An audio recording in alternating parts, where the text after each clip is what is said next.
you know, how much hair, I'm getting tongue-tied.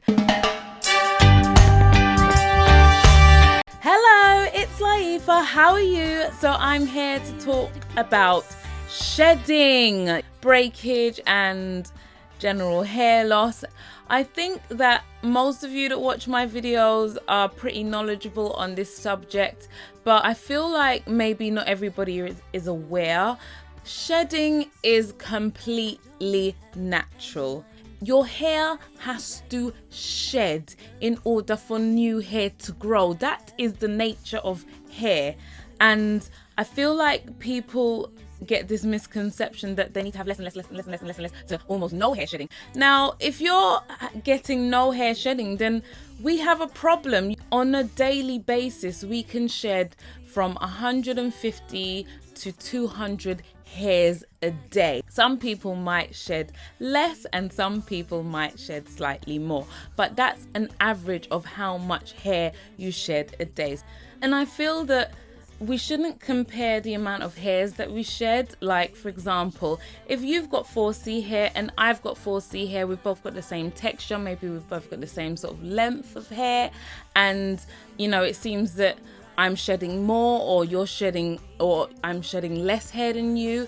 I don't think that is something that you can compare. You cannot compare the amount of hairs that are shed based on your hair type. I think it's unhealthy for people to do that because you will get worried, you will panic. You know, part of it is a genetic thing, it's a hormonal thing, it's what's going on the inside of your body. It could be, you know, your diet, how healthy or how much water you drink, and so many factors play up to how much hair you shed. Now, in one of my previous videos when I spoke about 5 days in my hair, and I also showed what I do when I'm washing my hair, I also showed you my shedded hair, what it looked like at the end. Now, that wasn't just for you, but that was more so for reference for me, because personally, before I had started this new journey that I'm on, and if you don't know, I'm currently doing the water only, or rinsing as I like to call it.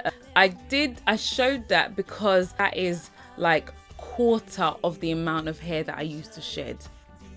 Not half, but quarter. So the shedding has reduced drastically. I used to shed a lot more hair than that, and part of it could have been breakage, part of it could have been, you know, just natural hair shedding. And I'm going to alliterate it again.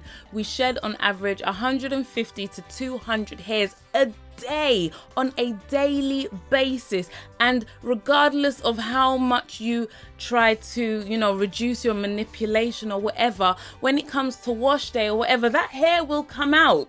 Okay, now what you want to essentially do is reduce breakage, okay, because there is a difference between hair shedding naturally the healthy way and breakage, right? I've noticed that, you know, when you shed, you can also have broken hairs within that shedding, and that's what essentially you want to reduce. Not necessarily the shedding, because that will happen anyway, but it's the breakage that you want to reduce, okay?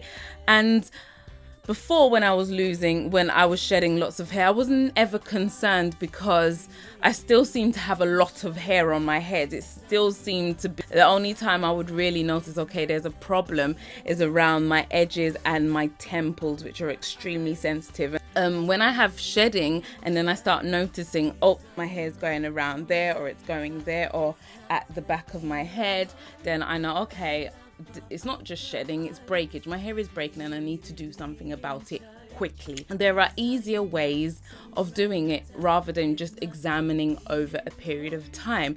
Now, for example, if you are experiencing breakage and your hair is dry and brittle, if you were to have your hair in a high puff or out in a, you know, an afro or twist out or whatever, and you put your hand, like, I'm gonna sit low, if you put your hand in your hair, right, and then you just drag it forward, like just put your hands in your hair and drag it out, and then you find that you've got like a lot of hair, like copious amounts of hair, then believe that is breakage.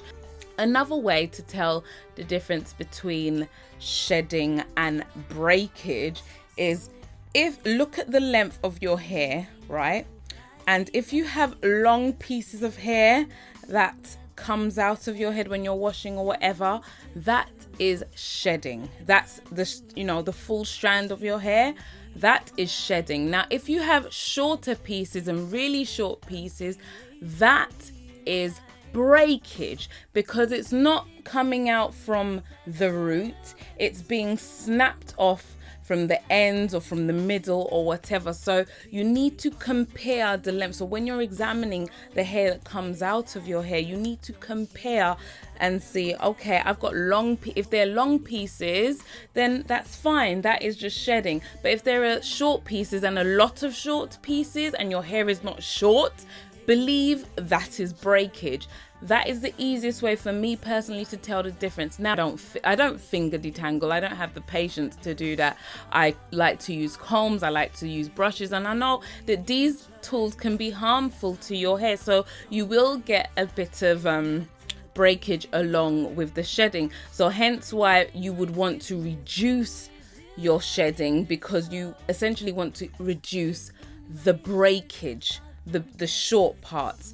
And one thing for me personally that I've noticed is the longer and the thicker, the fuller my hair has gotten, the more it sheds. And I think that's with most people, because I've spoken to a few of my friends and a few other people, and they've noticed the same thing. If you have long hair, you're most likely to shed more hair than somebody with shorter hair. So you need to keep that in mind. Now, obviously, with certain situations, like certain issues whereby if you have alopecia or something like that, that is a whole different subject. And I am not experienced and knowledgeable enough to speak on that subject. But obviously, the hair loss is on a greater level. And I do have friends that are near and dear to me that have had alopecia and those that still have alopecia. So I'm very sensitive on that subject. It's due to stress, and it's something to do with the immune system